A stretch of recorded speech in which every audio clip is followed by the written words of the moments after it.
We are the restaurant brokers, and we sell restaurants.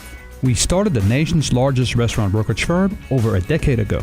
Atlanta, Georgia was our starting point, but our brand is spreading nationwide. We define restaurant brokerage and help buyers just like these. Our dream, our goal, open up a restaurant, loving life, serving people breakfast and lunch, and then enjoying the rest of the day with them and ourselves. Buying an existing restaurant, leasing a closed restaurant space, or purchasing a restaurant franchise. We help buyers satisfy their appetite for acquisition. I'm part of a husband and wife team with this fella. Working with my wife has been a lot of fun. The ultimate goal for everybody here is to make this work. And because we have different strengths, we bring different angles to the deal. The process begins with our powerhouse website, WeSellRestaurants.com, where buyers sign online confidentiality agreements and browse restaurants for sale. Then we send buyers undercover to check out a restaurant and decide if it's the right one for them. Buyers get our proprietary business analysis tool with all the financial details on the business for sale. After studying the restaurant inside and out, it's back to our office. We're deal makers. We write contracts and negotiate terms for buyers and sellers. That's why we sell more restaurants than any other firm in the nation. We are the restaurant brokers.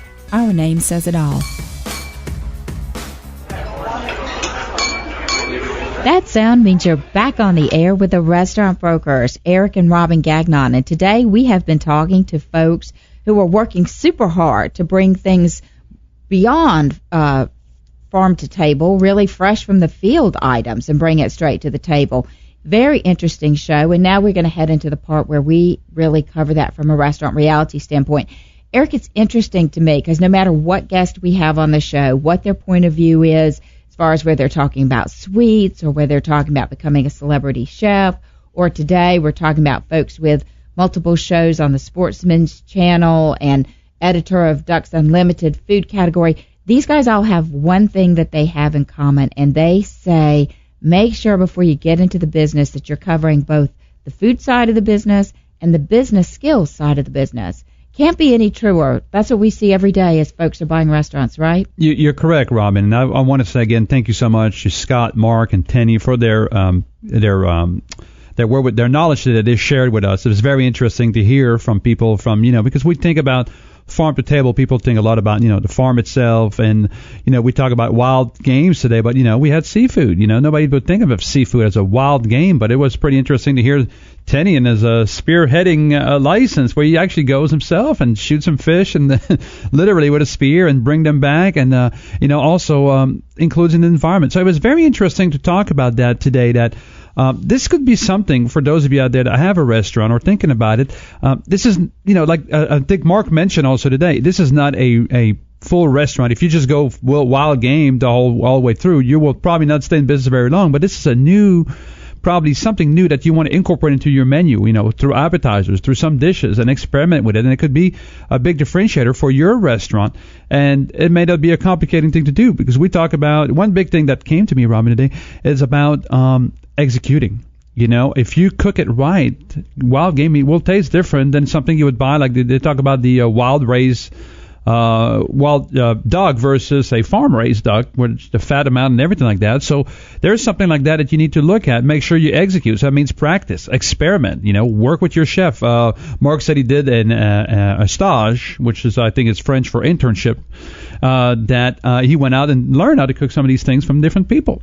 Yeah, and I like this, that these guys all spoke about this game element of the business as a niche, but it's not for both of the guys who currently have lots of restaurants open.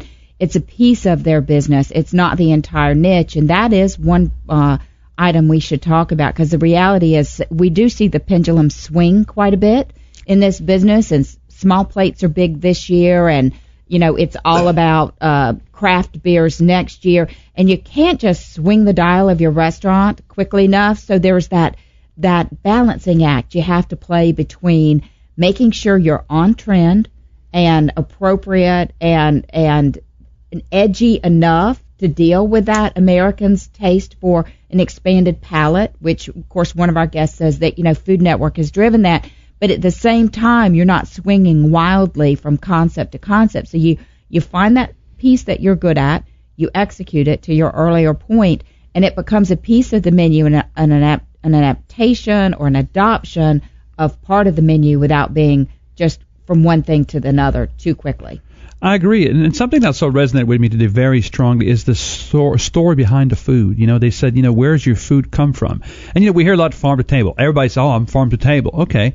Well, what farm? Who is the farmer? I mean, we heard some people came on our show before talking about, this pork farm out of Alabama, and the farmer actually comes to some of the markets and meet with the restaurateurs, and these available by phone. And, I think restaurateurs, you just say me too and say, oh, I'm farm to table too. I am game to table type stuff. You need to share that story, which is through your servers, maybe through technology. Maybe you have iPads and show some story behind that. Maybe it's a video of Teddy shooting some fish, in the ocean and describing some of the things happening down in the ecosystem that are, make you feel that sense. Because I think the word are good, but, when I hear heirloom tomatoes from California, it makes me feel good, but I don't know a lot about the rest of it. And I think that's, if you want to go there, you really got to take it to that level where it's part of the meal is educating the customer about these foods. And you are dead on there, because, Eric, that's the missing piece. So many times I see the restaurateurs do all the parts of the business correctly, but they don't get credit for it with the consumer. And if you don't get credit for it and you don't remarket that idea, then all that effort is wasted anyway. You see what I mean? So if you don't tweet about it, if you don't make tableside materials available, whether they're electronic and you introduce technology, or whether it's through your service, or whether it's just on your menu in the way that it's presented, and you really explain and take that beyond and tell the story. And that's where you get that engagement at an emotional level with the customer that will keep them talking about it to someone else and get them to come back in the door. And too often you do all the pieces right, and then you're right. You just throw out that, yeah, we're farm to table too. What does that mean? I agree more than 100% on that, and hopefully you guys are taking notes out there, because this is very important to take this to that level if you're going to go that way. And we talk about exotic food. So if you're going to be in the restaurant, whatever you are, whether you're Mexican, whether you're Italian, American, what can be your exotic food, and how can you make it as an appetizer? We are some of our guests that they talk about, hey, we sometimes try it as an appetizer to get people's palate open-minded to that, and it's an $8-9 appetizer, and people go for that. So there's a great way here on your menu maybe to add your exotic and to be known for this thing, and then you may expand from that because your customers may go for that. Because we talk about ultra local food, microclimate, and I know if you're in New York, LA, Chicago, I don't need to see many people coming downtown, Chicago, and bringing you their deer and your restaurant process it. Probably not. But there's a lot of different things out there. There's herbs. There's different micro, elements that your community that you should look at and try to incorporate into your restaurants and share that story. I mean, this is some of the things that came out today. So a lot of little ideas that I think make you a big difference and make you stand out in your communities, Robin. That's right. And I don't want to lose sight of the fact that if you're in the market to buy a restaurant, we actually have several that would fit right into this niche. So, for example, we have a sushi restaurant in Jacksonville. It's $99,000. Think about the ways that you could utilize straight from the sea types of ingredients and be ultra fresh, and not just one more sushi place in Jacksonville, because you've got access to ports, you've got access to a tremendous amount of seafood. So how do you integrate that in such a way so that what's different about your restaurant isn't it's just one more sushi place, but that the actual fish that's used in there, it's not, it's just one more tuna, it's just one more California roll, it's just not one more piece of yellowtail or ahi. It's done in a different and unusual way because you've got the story about where that came from. So, this Jacksonville opportunity is near a college campus. They're particularly willing and able to adapt to new and fresh ideas, and could be a starting point for a great brand. Absolutely. And, those of you, listen to the show know we have offices in Colorado.